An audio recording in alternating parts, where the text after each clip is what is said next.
So, hello electronics, first year. Again with a different topic for the EMM. अब है इसमें आज मैं आपको बता रही हूँ कुछ डेफिनेशंस के बारे में। ठीक है, डेफिनेशंस क्या है? पहले आपका मैटर, इसको हम बोलते हैं द्रव्य। ये छोटे छोटे डेफिनेशन है जो एक एक नंबर में आपको आ सकते हैं, शॉर्ट नोट्स लिखने के लिए आ सकता है। ठीक है, दूसरा है आपका पार्टिकल।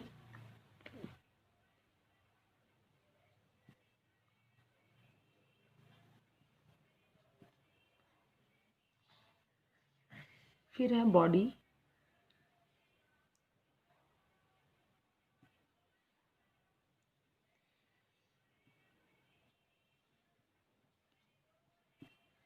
ठीक है, उसके बाद है आपका रिजिड बॉडी।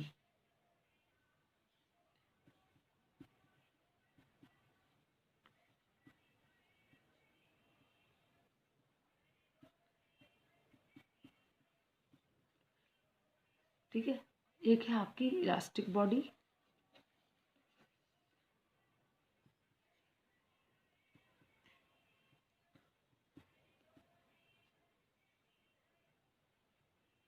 इसको हम बोलेंगे प्रत्यास्थ। प्रत्यास्थ पिंड। फिर हो जाएगी आपकी एक और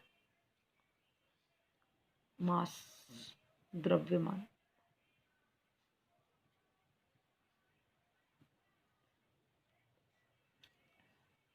इस सब चीज़ों के बारे में आप जानते हैं, मैं बहुत ज़्यादा डिटेल में इसको लिखवा कर I would not waste the time.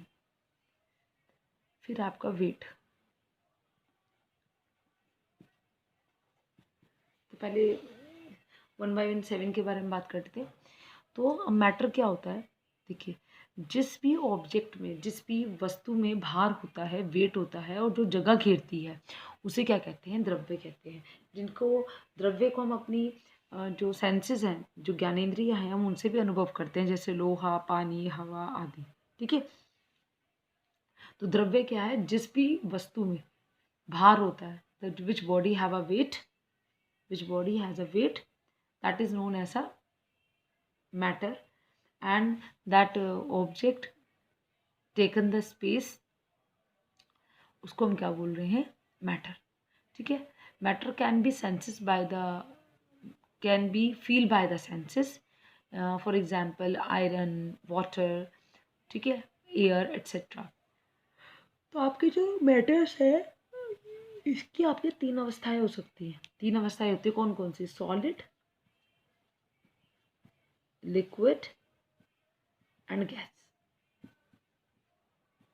ठीक है, सॉलिड, लिक्विड एंड गैस। तो ये आपकी क्या होती है? तीन अवस्थाएं होती है। उसके बाद है पार्टिकल, कण। ठीक है, किसी भी मैटर का वो छोटे से छोटा पार्ट, किसी भी मैटर का वह छोटे से छोटा पार्ट जिसका साइज जो है वो नेग्लिजिबल या पॉइंट के आकार का होता है।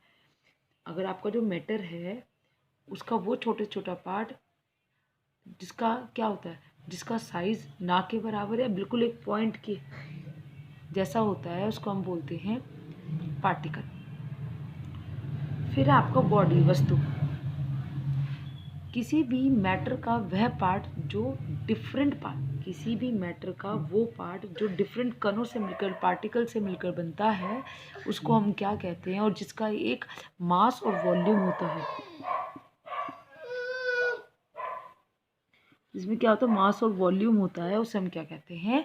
बॉडी कहते हैं। ठीक है, ठीक है, और जो क्या करते हैं कि एक निश्चित स्थान को घेरती है। ठीक है ना, जैसे मैंने मैटर के लिए बताया कि वो निश्चित स्थान को घेरती है, तो ऐसे ही आपका क्या है? बॉडी है। उसके बाद आती है रिजिड बॉडी।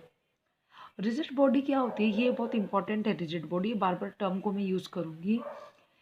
किसी भी मैटर का वो पार्ट जिसको बल लगाने पर, अगर उस किसी बॉडी पर बल लगाने पर अगर वो बॉडी, वो पिंड अपने आकार में बहुत ही ना के बराबर चेंज होने देता है, ना के बराबर चेंज होने देता है, मतलब उसकी शेप में कोई चेंज नहीं आता, तो हम उसे क्या कहते हैं, दृढ़ पिंड। क्या बोलते हैं, दृढ़ पिंड या रिजिड बॉडी। जैसे बीम हो गया, आपके घर में कॉलम्स बने, बेस है, ठीक है। तो वैसे इन जनरल किसी भी बॉडी में कोई स्पेसिफिक शेप नहीं होती है, ठीक है।